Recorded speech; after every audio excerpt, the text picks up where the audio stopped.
Hello everyone. So Saturn went retrograde today, July 13th at about 12:30 this morning, Central Daylight Time.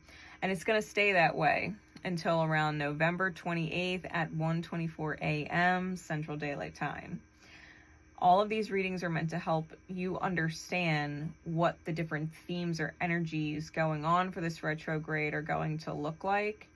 I do recommend watching all 12, especially as each sign pertains to the house in which it rules for you and your birth chart. All right, at the very least, I hope you watch your big three. With that said, I'm using the deck of many things, my hand-drawn cards, and the Darkwood Tarot, and then I'm going to pull some guidance from the Magical Spirit Oracle for each sign. I hope you guys enjoy. Let's get into the messages. All right, Leo. So, we had quite the reading for about a half an hour and I never pushed the record button. So I set up my camera and just never hit the record button. I did a full-blown reading. So what I'm going to do, I'm going to summarize this for you, and then I'm going to pull you a whole nother reading. So right off the bat, there's this situation going on where something is with the ruin card on the bottom and the skull card under that. There is definitely something falling apart that requires a complete ego death for you, a complete reinvention of the self. You do have the opportunity to level up big time with whatever this is that is going on, and you are in fact innocent in all of it. There is a knight that comes in. He is an ally of yours, though it's not going to feel that way, because you're dealing with someone who is truly not grateful for what you are creating and bringing to the table, what your vision is. They could take it or leave it, and whatever the reason is that they could take it or leave it, you would know best, because you know what your shadows are. You know what your quote-unquote flaws are, even if you deny that you have them. I gave an example of, someone being a provider, someone being loyal, but also possibly being a horrible drunk or working so much that they never get to see you, so there's pros, cons. Someone could take it or leave it. Because of the cons, they don't care about the pros. Right? If they keep it, they keep it. If they lose it, they lose it. They don't care. Either way, those cons created a void for the knight to come in and fill. And whoever it is that you are dealing with took the knight up on their offer, not realizing that the knight was already involved with another crazy person who did not appreciate or like the fact that your person got involved with them. A whole drama ensued. The knight ends up getting slain. Both queens are out of the picture, and you are left on your own.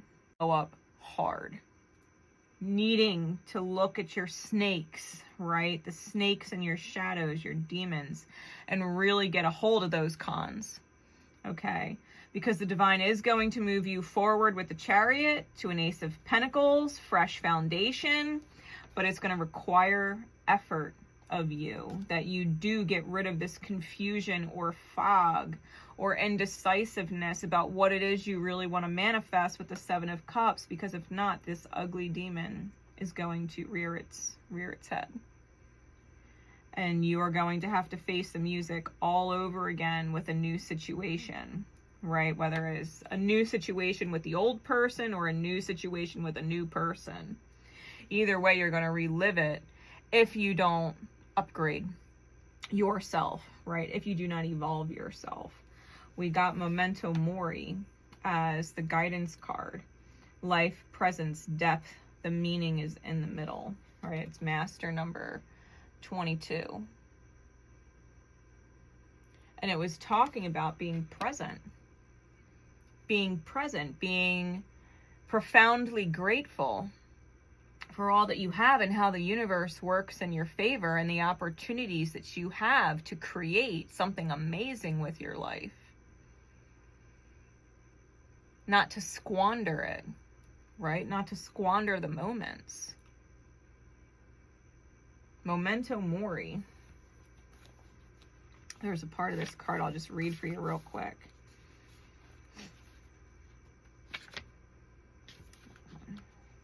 Memento Mori. It says, in the medieval period, Latin philosophers came up with the phrase memento mori, meaning, remember that you die. A memento mori is something that serves to remind us of the impermanence of life. This idea was created to wake us up to the miracle of existence and to inspire us, to gently remind us that one day, la mariposa de la muerte, the butterfly of death, will softly land upon our shoulders. And it's natural to have a fear of the unknown, but it is the duality of life and death that makes this meaningful. Too much time creates numbness, and no time at all creates a void. So you need both. You need both. It says, take time to open your heart to the magic of your existence. Practice presence and gratitude for this experience. Think. Thank you, thank you, thank you. Whatever is meant to fall apart is truly meant to fall apart and is truly meant to be learned from. Because you might have been innocent in all of this time. But at the end of the day, your beliefs, your choices, your actions, your fill in the blank creates the result. Your energy, your vibe creates the result. So if you don't get a hold of your demons in the shadows, if you don't take a look at the cons list that someone else could create dealing with you, you are kind of dooming yourself to repeat it.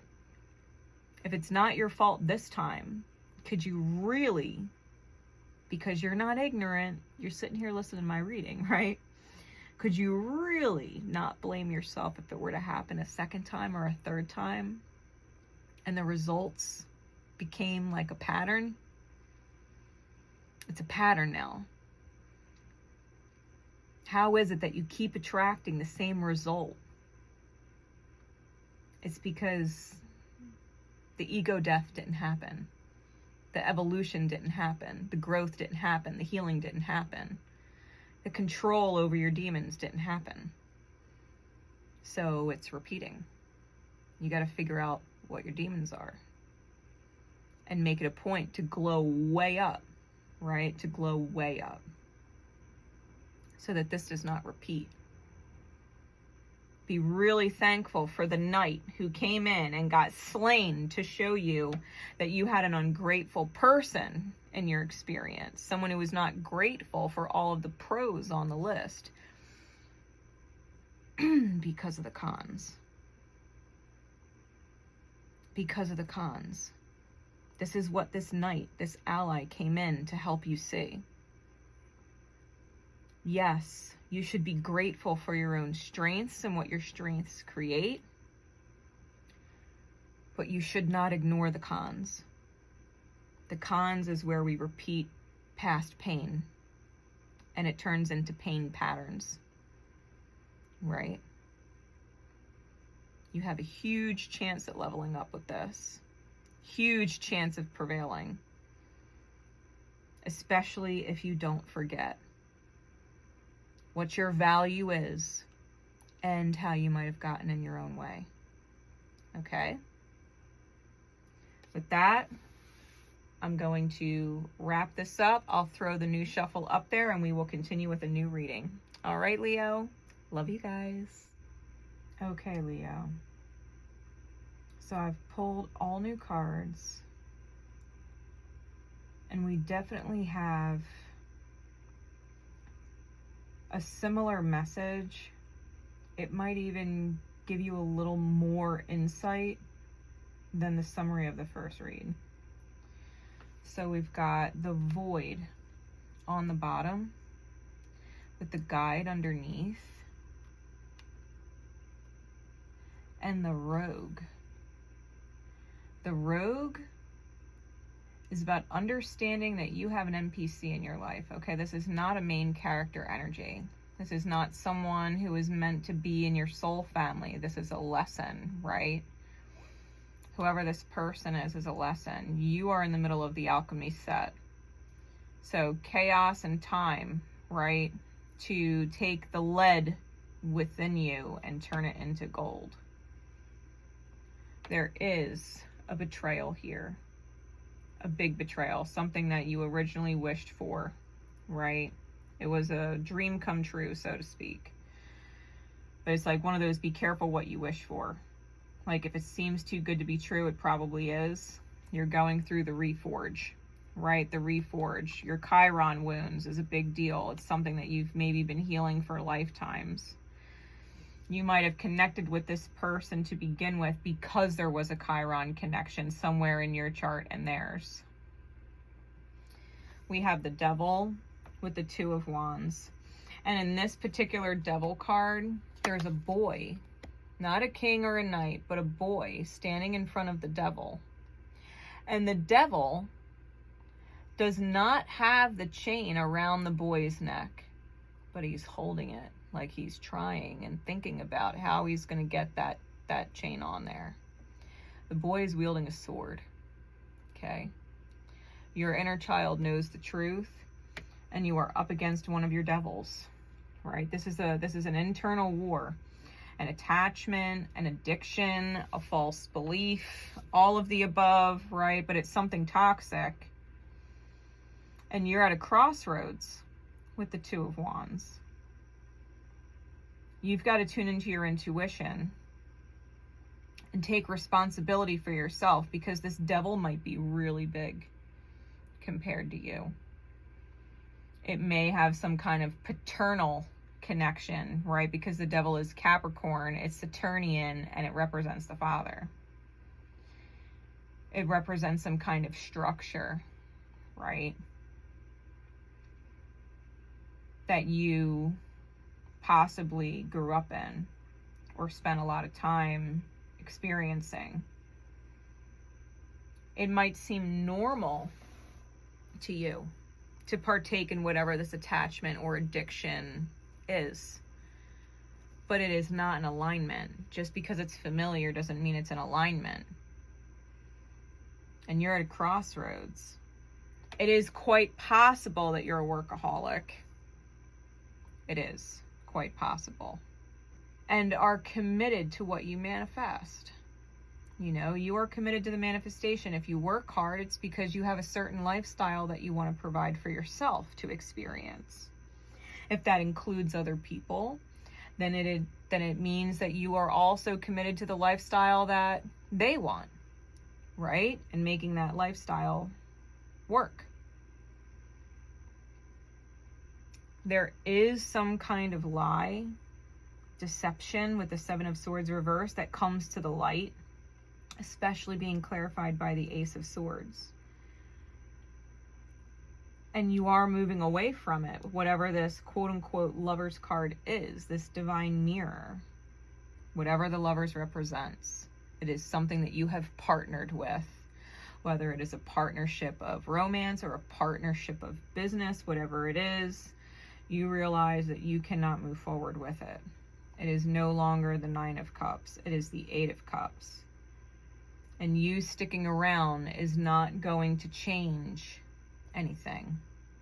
In this particular Lovers card, if you're familiar with like Rider-Waite and other tarot decks, there's usually an angel in the background. However, this is a fallen angel of death. So you are moving forward, and the angel of death is visiting this partnership that you have. Probably because they've gone rogue. They're an NPC not meant to be in your life. They've declared some kind of hostility towards you. Right, we were talking about the cons list. Pros, cons. Someone decided they were going to be hostile towards you despite your pros because of the cons. They stopped caring, right? There was deceit and betrayal. And there's no love there anymore, right? There's no love there anymore. Whatever transpires, you got to come back and heal from this. You are at risk with the Void of losing your connection to soul.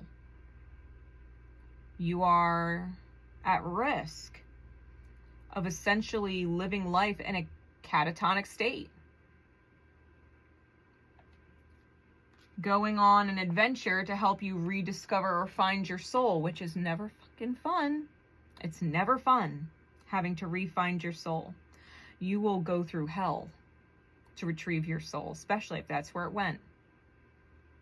If the devil took your soul, this experience, this attachment, this addiction to pain or whatever, the toxicity, it's going to take your soul all the way down into a hellish place. And you will have to go to hell and back to get it. You are at risk.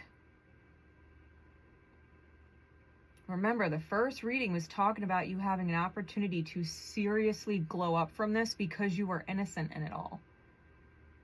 You really didn't do anything wrong to whomever you were dealing with. But there are certain facets of the way you choose to live your life that are not attractive and created distance between you and whoever this is, that caused the betrayal, that caused the deception. Did you do anything wrong? No, but you are at risk of repeating it until you find your soul. Or you can just simply glow up. You can just simply glow up. Tackle your demons, face the reality of that cons list, and start removing them from the table, right? All the things you bring to the table for dynamics, there's good and there's bad on that table. Maybe you don't want to serve the bad anymore. It's off-putting. People lose their appetite. They don't want to sit and eat at your table anymore. You got to bring something that the person you want to be with enjoys eating, right? The energy that they want to consume and partake in. Let's get you a guidance card. Let's get you a guidance card. Spirit, please. For the Saturn retrograde, what card above all others? For Leo and or the cross watchers, because I could just straight up be talking to the cross watchers. Now, Memento Mori was card number 22. This is card number 2. It is yin and yang. I am in divine flow and move in alignment. Unity, balanced energy, manifestation.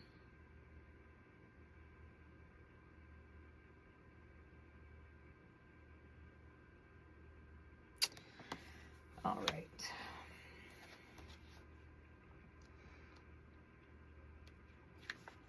Yin and yang. Unity, balanced energy, divinity, and manifest. I am balanced and in divine alignment. It says both your feminine and masculine natures are incredibly powerful. However, when they have merged, you become a force to be reckoned with. You cultivate a mystical effect in your life where everything seems to flow in your favor. You become a match with the divine, which holds both polarities in harmonious balance. This is ultimate power. Do not underestimate or neglect either side of this coin. However, right now you are being called to embrace one side a bit more than usual. You are being asked to find your power in a place where you least expect it, a place you have never gone looking for it. In ancient Chinese philosophy, it is said that when an individual's yin and yang have been separated or out of balance for too long, the individual loses their ability to create. A period of stagnation settles into their life and spirit. Do you feel you are out of touch with your feminine, yin, moon side? This includes intuition, surrender, softness, and receptivity. It also includes being imaginative, relaxed, open, flexible, nurturing, and introspective. Or maybe with your masculine, yang, or sun side. This includes action, discipline, and structure. It also includes seeking and being productive, logical, excited, hard, unwavering, and extroverted. Experiment and explore different sides of yourself, especially those you feel unfamiliar with. What are you resisting? Lean into these sides with curiosity.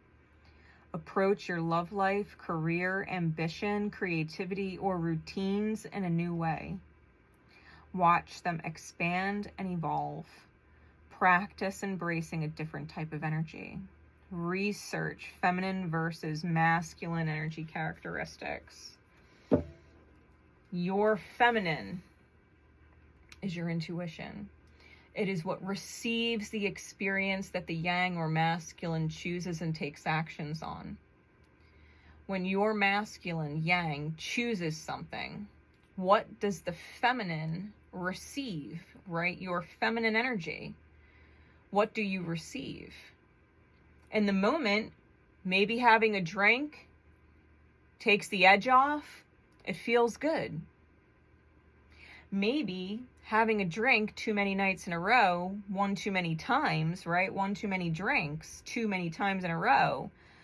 It creates a feeling that you receive, which is loss, disappointment.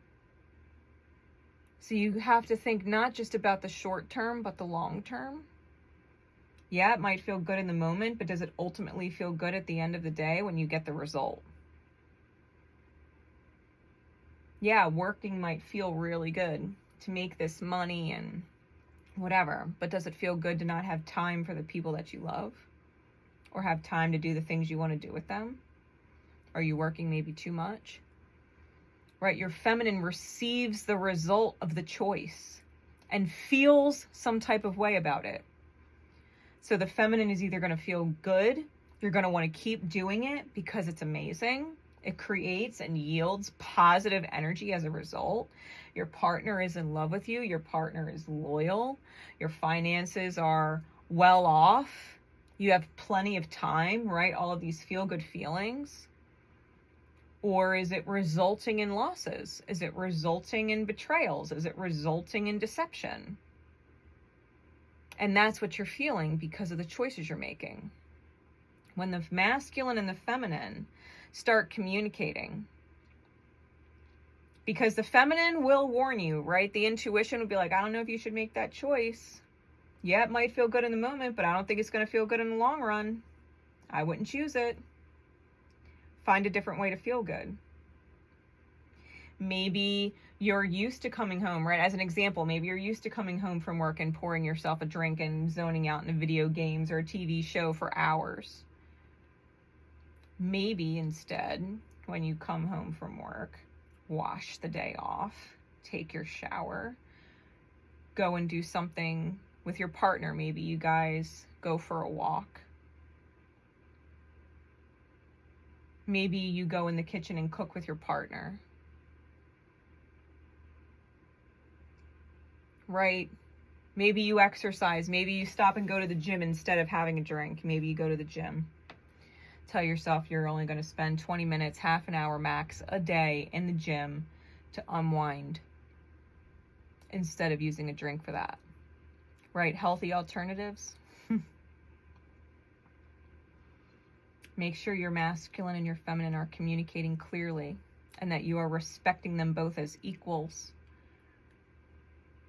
Otherwise, you might find yourself with that chain around your neck, that devil's chain. Because after a betrayal like this, you can either glow up and shift and evolve and become better than you ever were, right? Phoenix rising. Or you can absolutely diminish yourself and go into your deep, dark place. Go into that soulless place where you don't care about anything or anyone, not even yourself. And you become self-destructive, addicted to your pain. So you got to choose. All right? You got to choose. So Leo, I have faith that the readings are helpful and that, through this Saturn retrograde, I will continue to be here on both TikTok and YouTube. I do hope you follow me on both. But I will continue to do these readings for you throughout, just to make sure that you guys are staying on track with your energy and the different things that are coming up for you to look at as the events unfold. I wish you guys nothing but the absolute best. If this is where we part ways, much love to you, Leo. I will catch you next time. Bye.